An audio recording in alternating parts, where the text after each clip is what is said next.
Selamat datang di channel Educam Ganesha. Sebelum kita mulai, biasakan kita berdoa terlebih dahulu dan meminta file kepada admin agar pembelajaran lebih terstruktur. Oke, kita langsung saja ke soal SBMPTN Biologi di bab Core Data. Soal nomor 1 dari SPMB tahun 2001.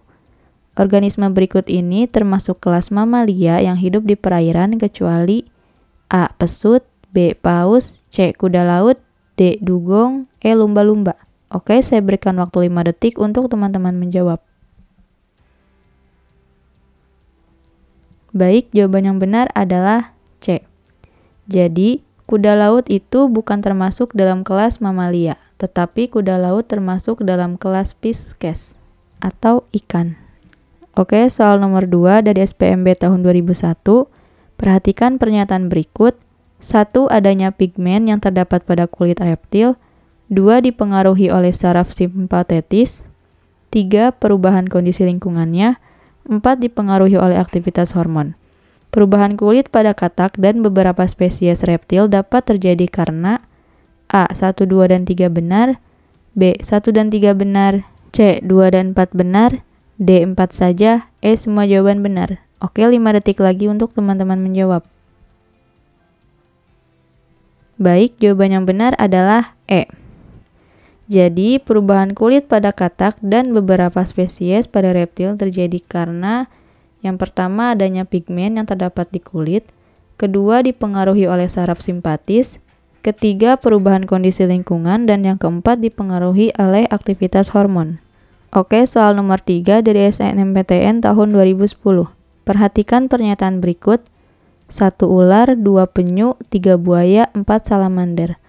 Hewan yang bertulang belakang, berdarah dingin, bertubuh bilateral simetris, dan bersisik adalah A. 1, 2, dan 3 benar, B. 1 dan 3 benar, C. 2 dan 4 benar, D. 4 saja, E. Semua jawaban benar. Oke, 5 detik lagi untuk teman-teman menjawab. Baik, jawaban yang benar adalah A. Jadi, vertebrata atau hewan bertulang belakang meliputi 5 kelas, yaitu Pisces, amfibia, reptil, aves, dan mamalia.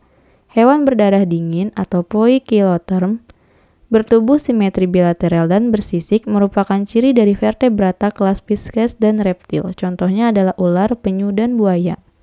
Oke, soal nomor 4 dari SNMPTN tahun 2012. Jumlah urin ikan yang hidup di laut lebih banyak dibandingkan dengan jumlah urin ikan yang hidup di air tawar. Sebab, ikan air laut hidup pada kondisi hipertonik, sedangkan ikan air tawar hidup pada kondisi hipotonik. Hubungan pernyataan dan alasan di atas adalah A. Pernyataan benar, alasan benar, keduanya menunjukkan hubungan sebab akibat. B. Pernyataan benar, alasan benar, namun keduanya tidak menunjukkan hubungan sebab akibat. C. Pernyataan benar dan alasan salah.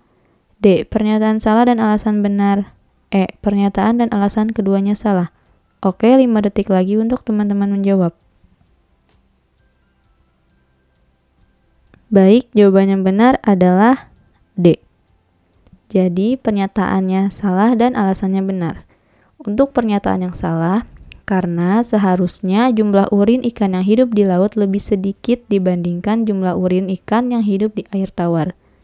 Dan alasannya benar, air laut bersifat hipertonik dibandingkan dengan cairan tubuh ikan yang hidup di dalamnya. Sedangkan air tawar bersifat hipotonik dibandingkan cairan tubuh ikan yang hidup di dalamnya. Oke, soal nomor 5 dari SBMPTN tahun 2014. Perhatikan pernyataan berikut. 1. Setiap kromosom telah mengalami replikasi. 2. Jumlah DNA telah digandakan, ploidi tetap sama. 3. Kandungan RNA sangat tinggi. 4. Pasangan kromatin terpisah satu sama lain. Peristiwa berikut ini yang menandai selesainya fase S dari sirkulasi sel mamalia adalah A. 1, 2, dan 3 benar, B. 1 dan 3 benar, C. 2 dan 4 benar, D. 4 saja, E. Semua jawaban benar. Oke, 5 detik lagi untuk teman-teman menjawab. Baik, jawaban yang benar adalah A. 1, 2, dan 3. Jadi, akhir dari fase S dalam sirkulasi sel ditandai dengan yang pertama, setiap kromosom telah mengalami replikasi. Yang kedua, jumlah DNA telah digandakan, ploidi tetap sama. Dan yang ketiga, kandungan RNA sangat tinggi karena banyak terjadi sintesis protein. Oke, soal nomor 6 dari soal tipikal SBMPTN. Proses eskufikasi terdapat pada anggota reptil. Proses eskufikasi ini berhubungan dengan A. Perubahan suhu tubuh, B. Pengelupasan kulit, C. Perubahan warna kulit, D. Pemutusan ekor, E. Penggantian tubuh yang rusak. Oke, 5 detik lagi untuk teman-teman menjawab. Baik, jawaban yang benar adalah B. Jadi, proses eskufikasi atau pengelupasan kulit pada anggota reptil bervariasi. Yang pertama ada pada bunglon berlangsung secara periodik. Yang kedua pada ular berlangsung secara menyeluruh dengan membentuk selongsong kulit. Dan yang ketiga pada buaya akan mengalami penandukan terutama di bagian kulit punggung sehingga tampak berjengger atau melekuk-lekuk. Oke, soal nomor 7 dari soal tipikal SBMPTN. Kebanyakan ikan senang bergerak melawan arah arus air, sebab ikan akan lebih mudah menyerap oksigen dengan gerakan melawan arus air. Hubungan pernyataan dan alasan di atas adalah A. Pernyataan benar, alasan benar, keduanya menunjukkan hubungan sebab akibat. B. Pernyataan benar, alasan benar, namun keduanya tidak menunjukkan hubungan sebab akibat. C. Pernyataan benar dan alasan salah. D. Pernyataan salah dan alasan benar. E. Pernyataan dan alasan keduanya salah. Oke, 5 detik lagi untuk teman-teman menjawab. Baik, jawaban yang benar adalah A. Jadi, kebanyakan ikan senang bergerak melawan arah arus air. Dan ikan akan lebih mudah menyerap oksigen dengan gerakan melawan arus air yang dilakukan secara difusi aktif. Oke, soal nomor 8 dari soal tipikal SBMPTN. Katak dapat melakukan pernapasan di darat dan di air melalui kulitnya, sebab katak mempunyai kulit yang berongga-rongga untuk mempermudah pertukaran gas. Hubungan pernyataan dan alasan di atas adalah A. Pernyataan benar, alasan benar, keduanya menunjukkan hubungan sebab akibat. B. Pernyataan benar, alasan benar, namun keduanya tidak menunjukkan hubungan sebab akibat. C. Pernyataan benar dan alasan salah. D. Pernyataan salah dan alasan benar. E. Pernyataan dan alasan keduanya salah. Oke, 5 detik lagi untuk teman-teman menjawab. Baik, jawaban yang benar adalah C.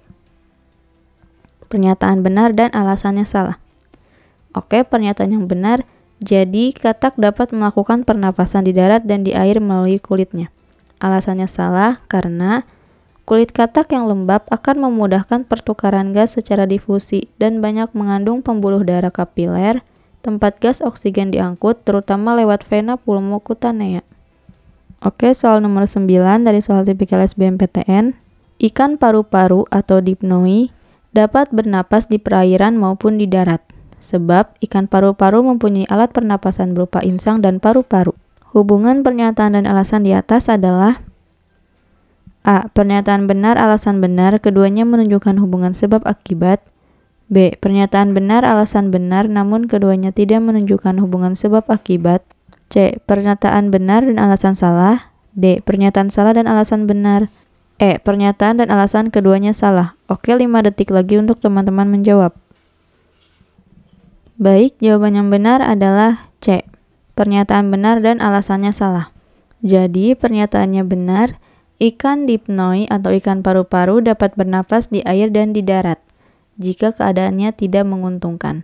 Misalnya pada musim kemarau yang berkepanjangan. Ikan ini akan menggali lumpur dan mengubur dirinya sambil meninggalkan lubang kecil untuk bernafas, yaitu menggunakan pulmosit atau gelembung renang yang telah berubah fungsi mirip dengan paru-paru. Lalu alasannya salah. Ikan dipnoi secara umum bernapas dengan insang, dan dalam kondisi lingkungan kering atau berlumpur bernapas dengan pulmosit, bukan paru-paru sebenarnya. Oke, soal nomor 10 dari soal tipikal SBMPTN. Sistem pembuluh darah yang membawa hasil pencernaan dari usus halus vertebrata adalah A.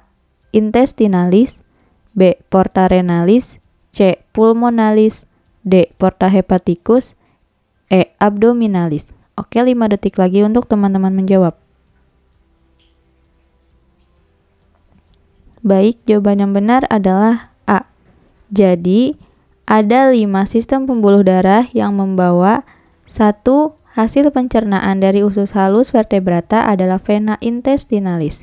Yang kedua, membawa hasil pencernaan dari usus ke ginjal adalah vena porta renalis. Yang ketiga, membawa darah dari jantung ke paru-paru adalah sistem vena pulmonalis.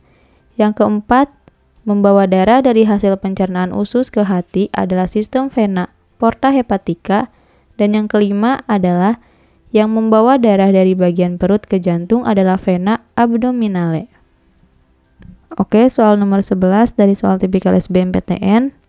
Organ pernapasan mamalia berikut ini yang berhubungan dengan kapiler darah adalah A. Laring, B. Alveolus, C. Paru-paru, D. Trakea, E. Bronkus. Oke, 5 detik lagi untuk teman-teman menjawab. Baik, jawaban yang benar adalah B. Alveolus. Jadi, organ pernapasan pada mamalia yang berhubungan dengan kapiler darah adalah bagian paru-paru terkecil berupa alveolus. Di sini terjadi proses difusi aktif antara oksigen dengan karbon dioksida melalui pembuluh kapiler darah. Oke, soal nomor 12 dari soal tipikal SBMPTN. Tembolok pada burung dara berfungsi sebagai tempat menyimpan makanan sementara. Pada burung pemakan biji, tembolok merupakan bagian dari A. Tenggorokan, B. Kerongkongan, C. Lambung, D. Usus halus, E. Usus tebal. Oke, 5 detik lagi untuk teman-teman menjawab. Baik, jawaban yang benar adalah B. Jadi, tembolok pada burung dara berfungsi sebagai tempat menyimpan makanan sementara. Pada burung pemakan biji, tembolok merupakan bagian dari organ kerongkongan atau esofagus, dan di sini terjadi pencernaan awal secara mekanik. Oke, soal nomor 13 dari SBMPTN tahun 2020. Dalam kategori takson, paus termasuk dalam kelas Pisces, sebab paus memiliki sirip dan hidup di lingkungan air laut. Hubungan pernyataan dan alasan di atas adalah A. Pernyataan benar, alasan benar, keduanya menunjukkan hubungan sebab akibat. B. Pernyataan benar, alasan benar, namun keduanya tidak menunjukkan hubungan sebab akibat. C. Pernyataan benar dan alasan salah. D. Pernyataan salah dan alasan benar. E. Pernyataan dan alasan keduanya salah. Oke, 5 detik lagi untuk teman-teman menjawab.